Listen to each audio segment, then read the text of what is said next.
Oh, sorry, there was some confusion about the time we were supposed to do this today, so hope everybody made it that was supposed to. Anyway, I see some Elviras up there. All right, and this one on too? Yes, it is. We're good, right? Everyone can hear me now again? Cool. All right, so welcome to Niagara Falls. Have you, how are you settling in? I love it. I went on a helicopter ride at the falls, and that was awesome. It was really beautiful. Been great here. Lots of fans. Can you guys hear me okay? Yep. All right, so just so you guys know, by the way, Cassandra's going to be on the cover of, I think, not next month, but the month after. We have an exclusive interview with her in Fangoria, so pick up that issue, but I'm sure we're going to cover some of that ground right here. Right off the bat, one thing I found when I was talking to you is that you don't just walk the walk, you talk the talk. You grew up loving the movies that you've introduced over the years, is that right? I did, absolutely. It wasn't a mistake that I got into this gig. I mean, it was a lucky break that I heard about hosting these horror movies in LA, but I grew up worshiping the old Roger Corman films, you know, the Vincent Price films, the Hammer films when I was a kid. And also, I was the only geek in my entire school building little Aurora model kits of Frankenstein and Dracula, which was a really weird thing for a girl to be doing back then. It was like, other people stayed away from me. But yeah, I've been into horror movies and that whole genre since I was a kid. And also, the thing I forgot, my mother owned a costume shop. I ran a costume shop in Colorado Springs, Colorado, Peterson's Partyland. And I grew up in the costume world. I was dressing up in a costume all inappropriate times of the year. I didn't have to wait for Halloween. I dressed up and went to school in costumes. And another reason that the children stayed away from me. So anyway, I was kind of tailor-made for this gig, I think. Well, and if I remember correctly, you kind of fell into it, right? This wasn't a gig that you weren't set as a kid to come out and host horror movies, am I right? Yeah, no, I was working in Los Angeles in the Groundlings Theater, which is an comedy improv group that a lot of people have come out of, notably Pee Wee Herman and Phil Hartman, ex-Canadian now. But 1,000,001 people, half of the cast of Saturday Night Live, you guys probably know, came from the Groundlings. Will Ferrell now and Mary McCarthy, both Groundlings. And anyway, I was in the Groundlings and I heard about a gig. I was always looking for acting work, of course, and I was always going on auditions. And a friend of mine told me about a gig hosting horror movies, and I thought, well, that's right up my alley. Unfortunately, I was on my honeymoon at the time, and I didn't want to come home for my honeymoon, so I told them I would have to pass. And came back from my honeymoon a couple weeks later, and they still hadn't found anybody, and I went in, auditioned, they came to see me at the Groundlings, and strangely, he liked a character I was doing at the Groundlings. It was kind of a dorky valley girl actress, so it's really like egotistical actress. I don't know what the hell she was, but he really liked that character. He said, I want you to do that character, but I want you to come up with a spooky look. So I was like, okay, those don't go together at all, but as long as you pay me $300 a week, I will do that. So I did, and it really kind of worked out. But the original look that you showed up in costume when you went for the audition isn't who we see now, is it? No, well, originally I went on the audition looking just like myself. And I walked into a room full of women with fangs and long black hair and, you know, black leotards and flowing dresses. And it was like, you know, like somebody invited you to a costume party but forgot to tell you to wear a costume. It was that feeling. It was like, oh my God, I really blew it. Nobody said anything about a costume. But then I got the gig, and once I got it, I was supposed to come up with a look. And my initial look, my best friend was an artist. So he drew the picture, and he and I were both huge fans of Sharon Tate in the Fearless Vampire Killers. So we went totally for this look that looked like her. It was a long, flowy, see-through kind of pink gown that was all tattered and real white face and long red hair and kind of black circles under my eyes, kind of dead girl kind of look. And the station managers looked at that and were like, no, you have to wear all black. You gotta be all in black, you know. black hair. I was like, really? That's so typical. And anyway, we went back to the drawing board, and that's what my friend Robert came up with, is this look. And he did the typical vampirist kind of look, but I like that he did his favorite singer of all time, Ronnie Spector's hairdo. And that really changed it up, that he calls it a knowledge bump. I don't know where he got that, but that's what he said it's called. So the hair, and also he did the makeup from a kabuki theater makeup book that he had. So it's changed it up a little. And then the black dress he just made as low cut and sexy as humanly possible that you could get away with on TV. And it worked. You had no reservations on your end from showing off your assets throughout the show? No reservations on my end. I am a former showgirl in Las Vegas, so everybody was saying things to me like, oh my God, what does your mother say about you being on TV in that outfit? And I go, she is just glad I'm finally wearing clothes. So, yeah, as far as they were concerned, I was just covered up. It was great. So what was it like when you first started hosting these movies? Were you nervous? Were you excited? Was it just another gig that you figured this isn't going to last? It was just another gig that I figured wasn't going to last. I'd been through a lot of parts on TV. I'd been playing a deaf mute on the Fantasy Island. I think they made me a deaf mute because they didn't think my acting was all that great. The part actually started out with words, and then next thing you know, we're going to change your character to a deaf mute. What's that?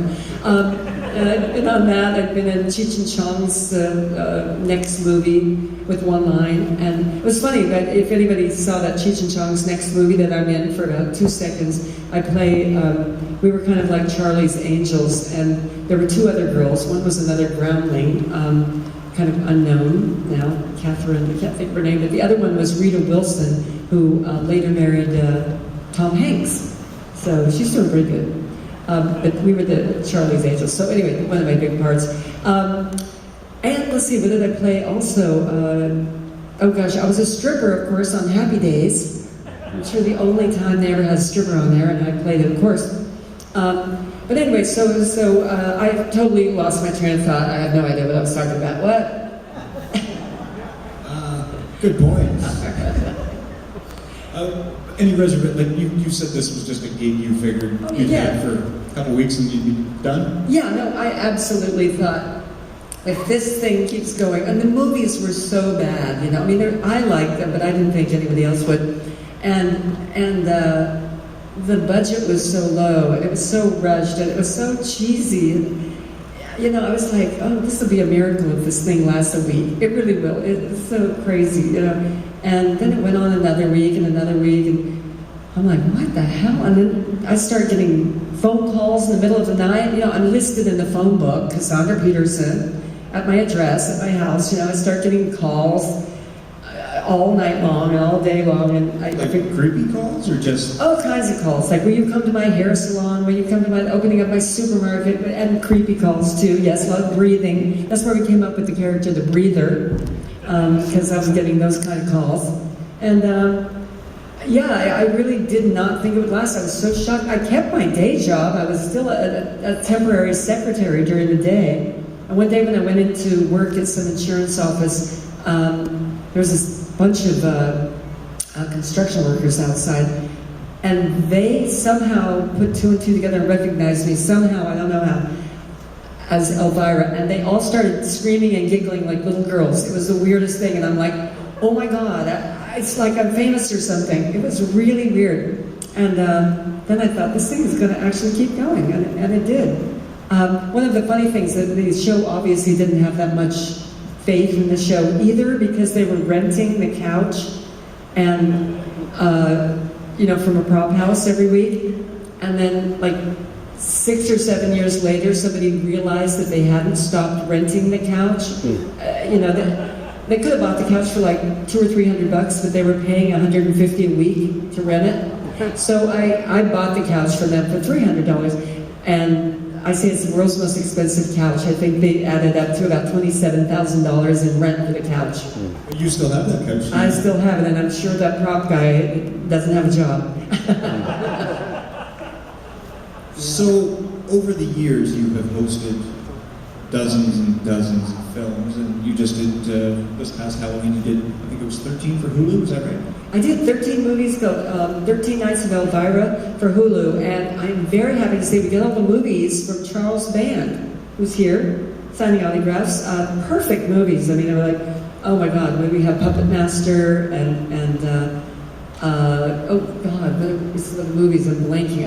I told him, I said, I'll be lucky if I can remember my name. My brains are slightly fried from writing names all day. But Puppet Master and, Gingerbread Man. Oh, Gingerbread Man. Oh my God, I love Gingerbread Man because I got to put Gary Busey down. He's such a creep. Anyway, and Evil Bong 2 with Tommy Chong, who I love. Oh my God. So right up Elvira's alley, if you know what I'm saying.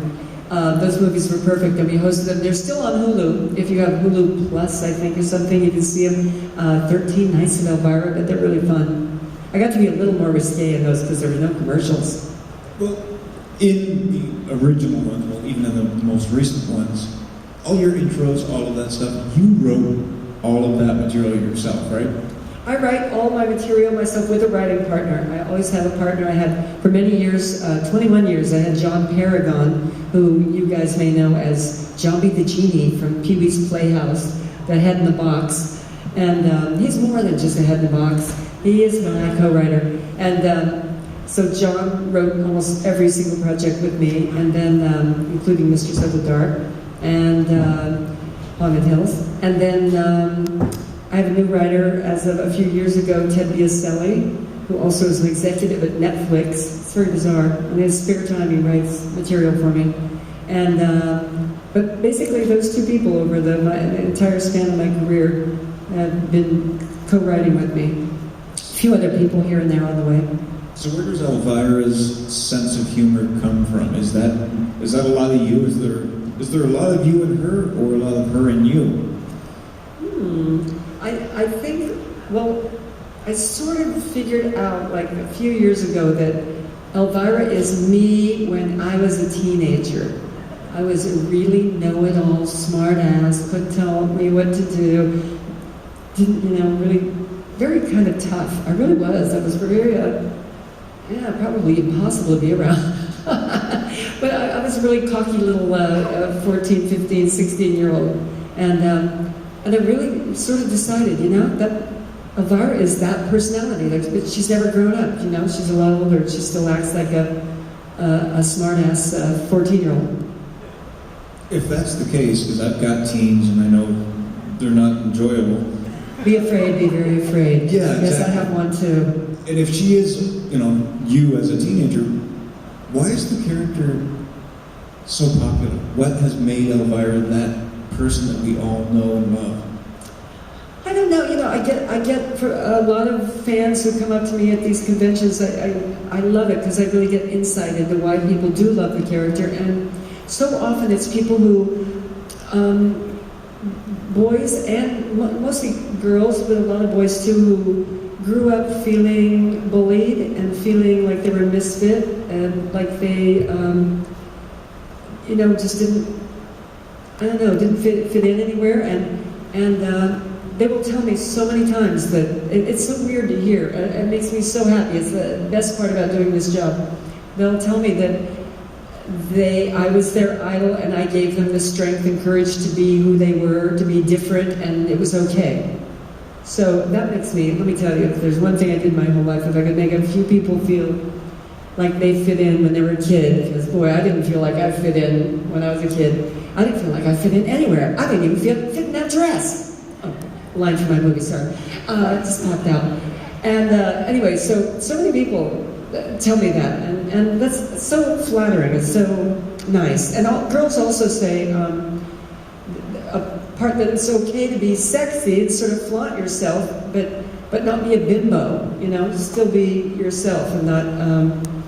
A lot of times you're either really sexy and you're sort of like getting pushed around by guys and being a dork, or you're really strong and tough and you look like Hillary Clinton or something. Not that I don't love Hillary Clinton, but I mean, sexy and sort of savvy and smart don't usually go together. So I think it gives girls a chance to be who they are, not to kowtow to guys, sorry guys, but be who they are, look sexy, and have an attitude. It's good. One of the things you and I discussed when we did the interview was you kind of led the way. We now have Women in Horror Month, much more appreciation for female horror directors, female horror stars. You kind of broke the ground for them, wouldn't you say?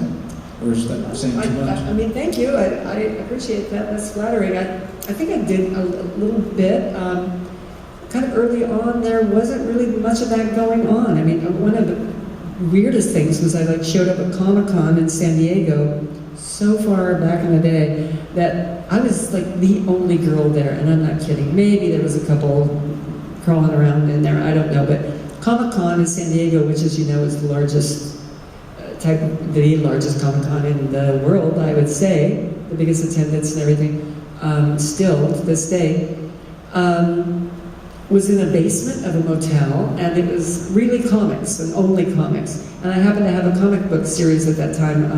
I had a Marvel comic book and a DC comic book, and so it was just very, very weird and unusual for a girl to even be there and be, signing autographs. They weren't even walking around getting autographs, So women really weren't involved that much in the whole pop culture, comic, horror thing in the beginning. It was mainly guys, and I've seen it kind of blossom over the years, and I hope that I was instrumental in getting females into the genre more and more accepted, and they accepting horror. And the girls aren't all the victims anymore. They used to just be, if you look at the old 50s horror movies, all the women are just the victims. They're just there being fodder for the monster to kill, Now it's so much different, I'm so happy to say. Kind of equality in horror films. So I hope I was instrumental in that. Yeah, I've been around a long time. Got to be instrumental in something. So as someone who has seen so many, both good and bad horror films, what is it about horror, do you think, that makes it stick with us? Why do we like being scared, or why do we like watching the cheesy ones that, you can still see the zipper in the back of the suit, but it's still enjoyable? What is it about horror that gives it that impact?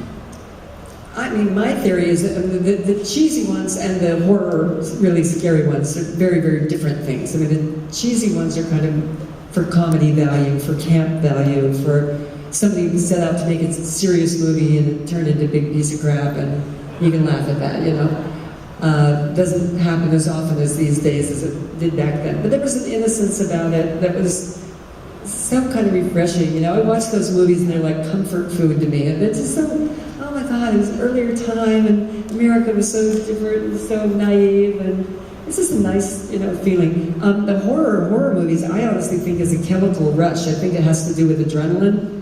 And I think it's like a roller coaster ride, the same reason roller coasters are popular. It's, you get this giant, scary rush of adrenaline, and you're not doing your flight or, flight or fight, because you're sitting in a chair.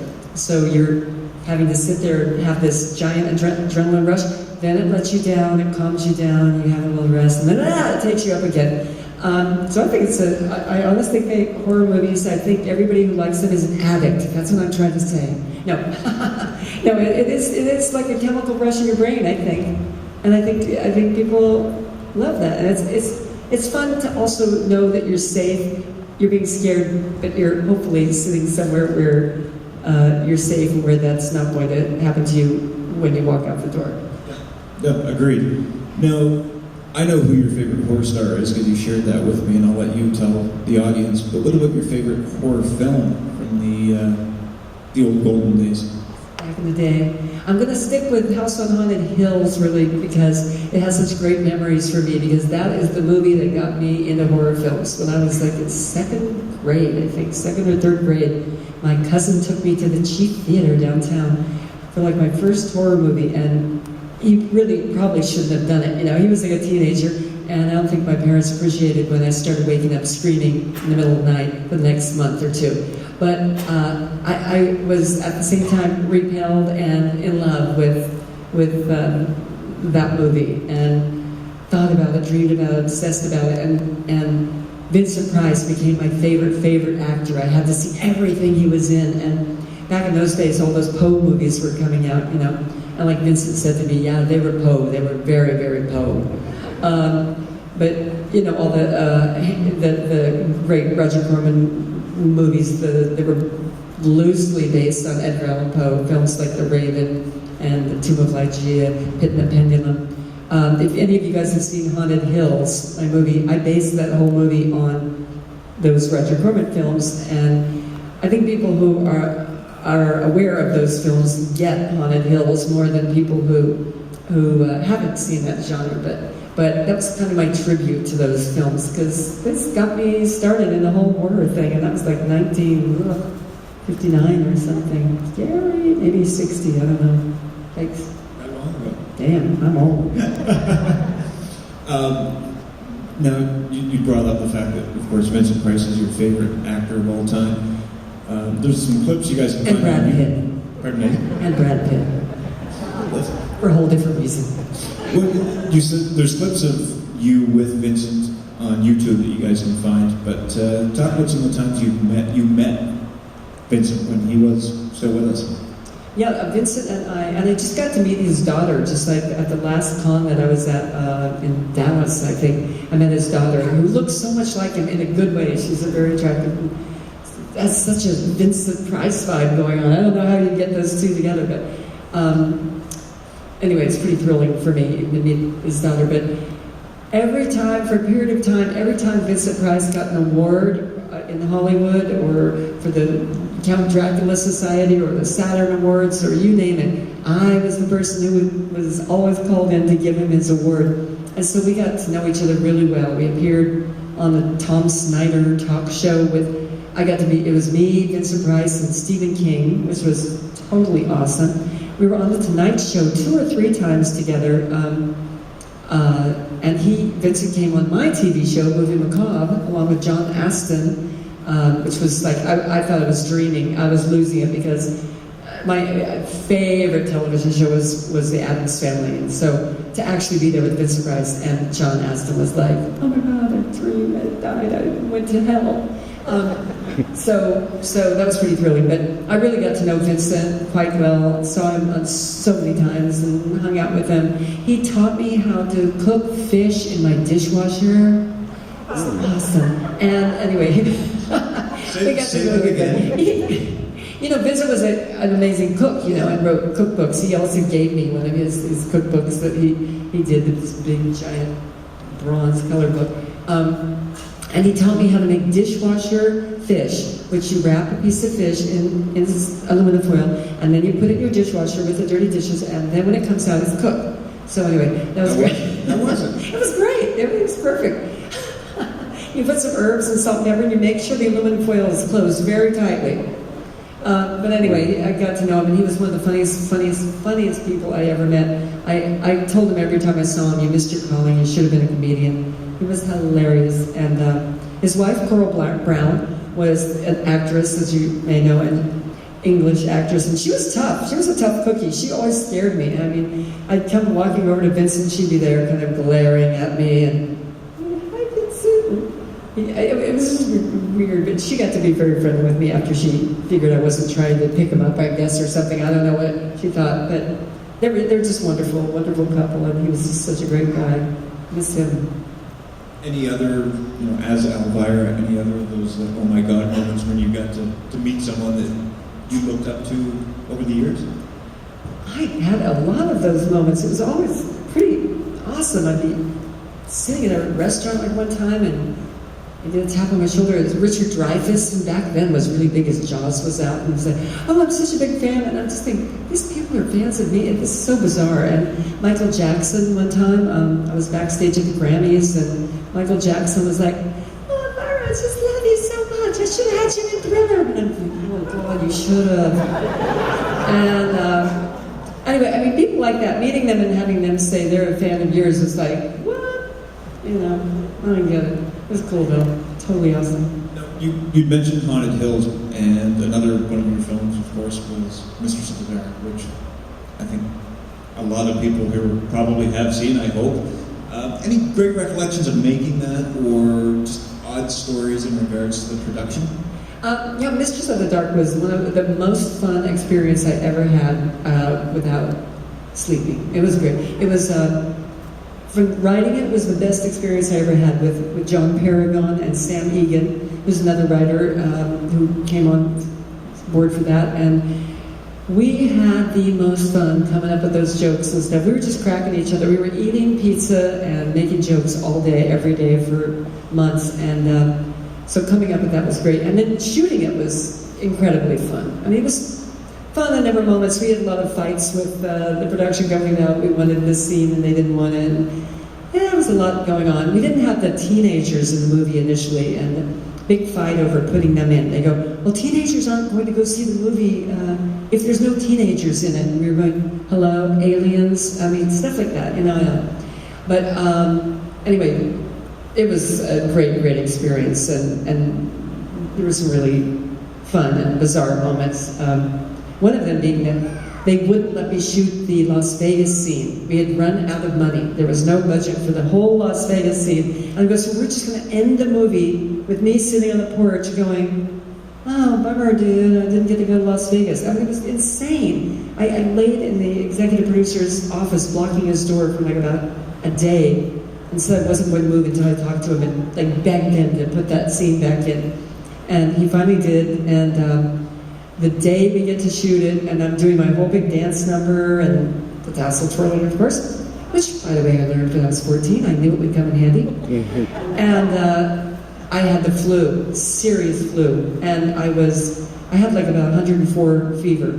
I didn't know where I was, and I was dying. And so when you see that whole Vegas scene, just remember, I was like insanely sick. It was so weird that I got through it. I'm so happy it came out even semi-decent, because I was it's like almost a coma that day. Anyway, so we got it shot though, it got in the movie, and it came out okay. I was like, oh, phew. And it was fairly well received. It certainly hasn't got the following, right? It had, I mean, this is like sour grapes, but the movie was slated to be released in 3,200 theaters on opening day. We had a big party in Hollywood at the Grauman's Chinese Theater, another big party at Tavern on the Green in New York City. Everything was just amazing. All these celebrities were coming to the party. It was so awesome. Everything was fantastic. Big opening. 3,200 theaters, and the day the movie was slated to come out, the distribution company went bankrupt. I went from releasing in 3,200 theaters to 320 theaters. And even if you were Star Wars, you could not be a hit if you were at 320 theaters. Your opening box office, even though all those theaters sold out, was like that. And as far as everyone concerned, it was goodbye movie. That was it. So big disappointment after working on that movie for almost 4 years. And luckily, over the years, it has built up a cult status. I mean, that's how it happened. Nothing happened box office-wise. That's why I never got another movie. Because unless you have a big box office, opening weekend, nobody wants to see you. That's it. And anyway, I'm glad I made it. I still love the movie. It has so many fans. I'm still very proud of it. It has, over the years, built up into kind of a big pop culture thing. I'm still PO'd at Siskel and Ebert, though. They said I was a terrible actress, and I'm like, what? I was Elvira. I wasn't even acting. It's so weird. And what about nowadays? What are you doing? I know backstage we talked a little about some of your projects coming up. What are you working on now? I am working on a long-term project, the world's longest-term project, my autobiography. I think you've all heard all of it now, so by this time you won't need to buy the book. Working on that forever, and then working on an animated project that I'm putting the characters together, having sketches made, everything, have an agent, all that, and then taking it out to sell to hopefully a cable station. And that's been a project I've been wanting to do for years and years and years. And very excited about being animated. So much easier than actually having to be there, right? Would you go back? Would you like to go back and do a regular introduction of movies, or I know you had mentioned to me before that you had hoped to do a television series, which is kind of what led to the movie, with the first movie. Is that right? Yeah, I did a TV series. It wasn't a series; it was one. It was a pilot called The Elvira Show, appropriately enough, for CBS, and. That's another really sour grapes kind of story. I hate to have these stories, but these things happened that were so sort of bizarre. Did this pilot for CBS. The president was Jeff Zagansky. He loved it. It was his pet project. The show went fantastic. Katherine Hellman was playing my aunt. Everything was fantastic. They did not have to sweeten the show, which I don't know if you know, but when you do a television show, they have canned laughter in it. And they didn't have to use canned laughter because the laughter was so big in the audience that they didn't have to sweeten it. They were telling me, this is the first time this ever happened. It was just great. Everybody was on a super high. We knew it was going to go. It was going to be fantastic. And the day that they chose all the pilots for the lineup for the fall season, Jeff Zagansky, the president, got sick, went to the hospital, and they flew in a guy from New York named David Stringer, who was the head of sports for CBS. He was the guy choosing the lineup for fall, and he saw me and goes, "Who's that? Never heard of her." Ugh. And that was the end of that show. Bummer. So all these little things happen, you go, damn, things would have been so different if, that hadn't happened. But anyway, I'm proud of that show. It was a fun show. If you kind of look online, you look up the Elvira Show, you can actually watch that pilot. I don't know how it got online, but it's there, and it's pretty funny. So here we are, more than 30 years since you started as Elvira. Can you believe you're still sitting here talking about the character? You're still doing the character. I mean, she's still as popular, if not more popular today than she was when you started. Is it hard to wrap your mind around that sometimes? It's hard for me to wrap my mind around it all the time. It's a trip. I can't believe it's lasted this long. It's pretty almost impossible in Hollywood for a character or a person to really endure, that long. So I never know what it's about. I have a sneaking suspicion it's about Halloween, has a little something to do with it, because every year I'm back, and every year, Halloween comes around, everybody starts calling me to do this and that TV show, this and that appearance, and suddenly I'm back again. It's a little bit like Santa Claus, he's been around for quite a long time, and every year he's got a permanent gig, And it's kind of what happened with me. So I really think Halloween, of course, is a big part of it. So I'm very fortunate that that happened. So if you're an actor and you want to really hang in there, you hook yourself to a holiday, and you're golden. So I know we've only got a few more minutes left. I think a natural question. Oh, we have questions from the floor? Yeah, 2 questions. Where did Elvira come from, and who or what scares you? Well, where did it come from? I sort of talked about that. You mean? Well, the name Elvira, where does... Oh, the name Elvira. That was literally pulled out of a Folgers coffee can. I was getting ready to shoot my first show. They were going to call me Vampira, and quickly found out that they could not use that name. And all of a sudden, they were scrambling for a name right before we shot the show.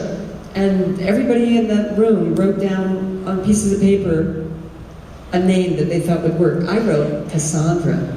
Awesome, smart, really thinking. And we put them in a can, and I picked it, and I go, Elvira. Oh my God, that sounds like a country western star to me. I don't know. That's the name we went with. So, and what scares me? Not much, really. Not much scares me. I'm pretty unscarable by this time. Damn, what does scare me? Doing interviews sometimes, like that one I did with you. Okay, one more question, guys, and then unfortunately we've got to wrap it up. I have a question. He asked you about Elvira Mistress of the Dark just now. I was going to ask that question about that scene, but when I Googled your name a few months ago, and I found out you did cover albums in the 1970s, especially one with Elvis Costello. I was wondering if you had stories about that.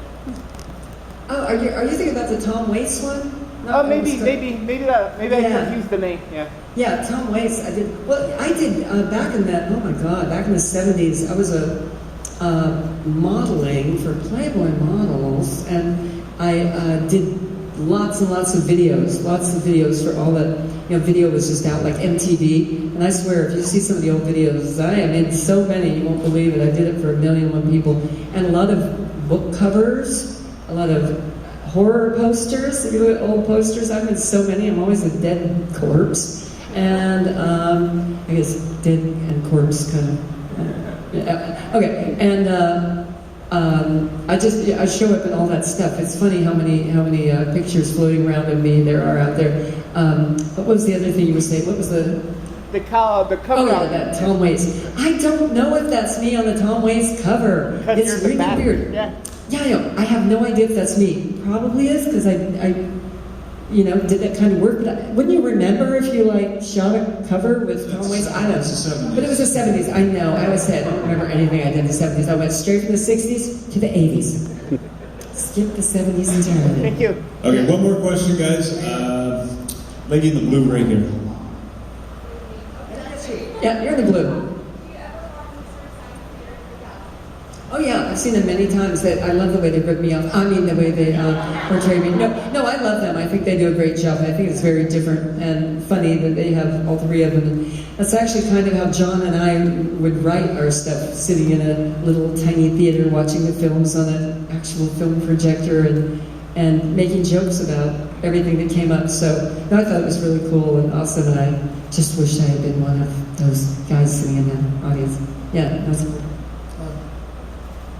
Okay, guys, I'm sorry. I know there's another Q&A coming in right after us. I'm not sure who it is. So I was already waved to from the sidelines, so we're going to have to wrap this up. But if we can have a round of applause for Elvira.